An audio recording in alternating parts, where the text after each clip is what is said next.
ଆପଣଙ୍କ ପରିବାରରେ କିମ୍ବା ଆପଣଙ୍କ ଚିହ୍ନା ପରିଚୟରେ କିମ୍ବା ଆପଣଙ୍କ ସମ୍ପର୍କ ମଧ୍ୟରେ ଅନେକ ଲୋକ ଏମିତି ଥିବେ ଯେଉଁମାନଙ୍କୁ ଆପଣ କିଛି କାମ ପାଇଁ ଖୋସାମତ କରିବା ପାଇଁ ପଡ଼େ, ଅନେକ ଥର କହିବା ପାଇଁ ପଡ଼େ, କିନ୍ତୁ ସେମାନଙ୍କ ଆଡ଼ୁ ସେମାନେ କେବେ ବି କହିବେନି ହଁ ଆମେ ଏଇଟା କରିଦେବୁ, କିଛି ଟେନସନ୍ ନିଅନି, କିଛି ଭାବନି, କିଛି ଚିନ୍ତା କରନି। ଅନେକ ଖୋସାମତିଆ ଥାଆନ୍ତି ଯେଉଁମାନେ ନିଜ ପରିବାର ଲୋକଙ୍କର ବି କଥା ଶୁଣନ୍ତିନି। ଆମକୁ ସେ କହିଲା ପରେ କରିବା ଜାଣି ଶୁଣି ମଧ୍ୟ ସେମାନେ ଏଭଏଡ୍ କରନ୍ତି ଏବଂ ଖୋସାମତ ଖୋଜନ୍ତି। ଏ ଖୋସାମତିଆ ଲୋକମାନେ ସତରେ କେବେ କାହାରି ହେଇପାରନ୍ତି ନାହିଁ ଆଜ୍ଞା।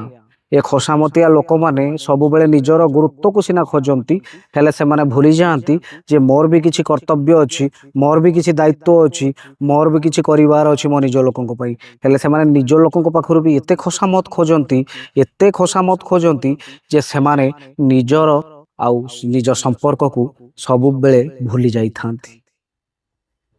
ଏହି ତ ଜୀବନର କଥା।